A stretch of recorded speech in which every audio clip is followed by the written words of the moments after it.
ডাকাইত লন্ডনে, এদিকে শফিক ডাকাইত, শফিক ডাকাইত লন্ডনে, এদিকে শফিক ডাকাইত, শফিক ডাকাইত, শফিক ডাকাইত গণশত্রু।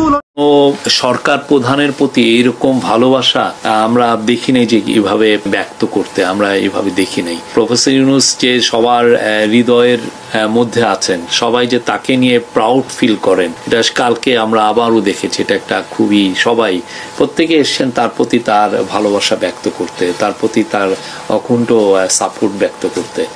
এরপর তরুণ একটা মেয়ে প্রশ্ন করেছিল, বাংলায় একটা প্রবাদ বাক্য আছে যে কুকুরের লেজ কখনো সোজা হয় না। আমি কথাটা কাকে বলছি দর্শক আপনারা হয়তো বুঝে গেছেন। আপনারা ছবিতে যাকে দেখতে পাচ্ছেন এই সেই কুকুর বিপ্লব হাসান।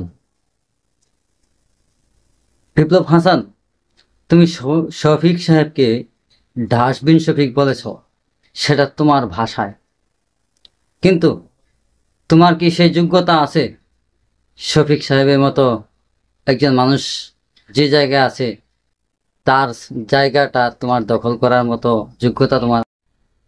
প্রিয় দর্শক, আপনারা কুকুরকে যতই ঘি ভাত খাওয়ান না কেন, কুকুর পায়খানা ঘ্রাণ পেলে সেখানে যাবেই এবং সেই পায়খানার মধ্যে মুখ দেবেই। ঠিক সেই রকম কুকুর হলো এই বিপ্লব হাসান। প্রিয় দর্শক, আমি এই বিপ্লবকে কুকুর কেন বলছি? সে সমস্ত সত্যকে গোপন রেখে মিথ্যাচার করে বেড়াচ্ছে ইন্ডিয়ার ময়ূখ রঞ্জনের মতো। শফিক সাহেব সাংবাদিকদের কাছে যা বলেছেন তাই সম্পূর্ণ সত্য কথা। বিপ্লব আরেকটা ভিডিও ক্লিপ দেখিয়েছে যে শফিক সাহেব কোনো একটা হোটেলে প্রবেশ করতে যাচ্ছে, ওই সময় একজন বলছে শফিক ডাকাত, শফিক গণশত্রু। এই কথাগুলো কারা বলে জানেন? কিছু নামদারি আওয়ামী লীগের কুত্তা আছে, ঠিক এরাই বলছে। মাত্র একজন, আর দ্বিতীয় কারো কণ্ঠ শোনা যায় নাই। আমার পুরোপুরি বিশ্বাস যেই লোকটা এই শফিক সাহেবকে ভিডিও করে বলেছে শফিক ডাকাত, গণশত্রু, সে আর কেউ নয়, সে হচ্ছে আমার পাশে থাকা ছবিটা দেখছেন এই বিপ্লব হাসান নামের কুত্তার একজন সহকর্মী। এই বিপ্লব প্রথমেই কিন্তু শফিক সাহেবকে নিয়ে একটা গল্প বলেছে। তো শফিক সাহেবকে নিয়ে যখন তুমি গল্প বলেছ, গল্প কিন্তু আমরাও বলতে পারি তোমাকে নিয়ে, তবে এই ভিডিওতে না। তোমার জন্য সুন্দর একটা গল্প সাজাবো আমি।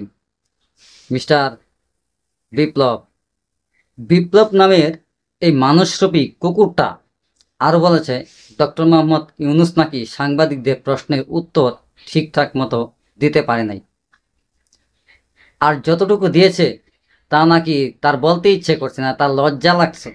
কি লজ্জাবতীর ছেলেরা, কি লজ্জা তার। আর ওই হারামির বাচ্চা ডক্টর ইউনূস অবৈধ কিভাবে, তার কি প্রুফ আছে তোর কাছে যে ডক্টর ইউনূস অবৈধভাবে ক্ষমতা দখল করে বসে আছে? তোর কাছে যদি কোনো প্রুফ থাকে তার যথাযথ প্রমাণ সহ মিডিয়াতে দেখাবি, আর যদি না দেখাতে পারিস তাহলে তোর মুখে আমি পেশাব করে দেব। তোর মতো বিপ্লব হাসান, ডক্টর মোহাম্মদ ইউনূস এবং উপদেষ্টা শফিক সাহেবের একটা বাল ছিঁড়ে দেখা যদি তোর ক্ষমতা থাকে। ডক্টর মোহাম্মদ ইউনূস গ্রামীণ ব্যাংকের প্রতিষ্ঠাতা, তুই তাকে সুদখোর বলছিস। বাড়িতে খবর নিয়ে দেখ, তোর মা, তোর চাচি, তোর 14 গোষ্ঠী গ্রামীণ ব্যাংক থেকে ঋণ নিচ্ছে। গ্রামীণ ব্যাংক কাউকে বাড়ি থেকে ডেকে নিয়ে টাকা দেয় না, বরঞ্চ অফিসারদেরকে তেল মেরে তারপর ঋণ নিচ্ছে। আরেকটা কথা, গ্রামীণ ব্যাংক শুধু সুদ নেয়, আর অন্য কোনো ব্যাংক বা এনজিও সুদ খায় না। যেমন আশা ব্যাংক, বুড়ো বাংলাদেশ, প্রদীপ, ব্র্যাক ব্যাংক, কৃষি ব্যাংক, সোনালী ব্যাংক, জনতা ব্যাংক, আইএফআইসি ব্যাংক সহ যত প্রকার এনজিও প্রতিষ্ঠান আছে, তাদের কাছ থেকে যখন ঋণ নেও তখন কি সুদবিহীন ঋণ দেয় তারা, নাকি ওইসব প্রতিষ্ঠানের মালিকরা কর্মকর্তারা তোমার বাপ লাগে, যে সুদবিহীন তোমার ঋণ দিয়ে দেয়। প্রিয় দর্শক, আমার মনে হয় একমাত্র গ্রামীণ ব্যাংক ছাড়া অন্য যত ঋণ দান প্রতিষ্ঠান আছে, সকল প্রতিষ্ঠানের মালিক এই বিপ্লব হাসানের বাবা হয়, যার জন্য বাংলাদেশের একজন প্রধান উপদেষ্টাকে নিয়ে অনবরত মিথ্যা প্রচার করে আসছে।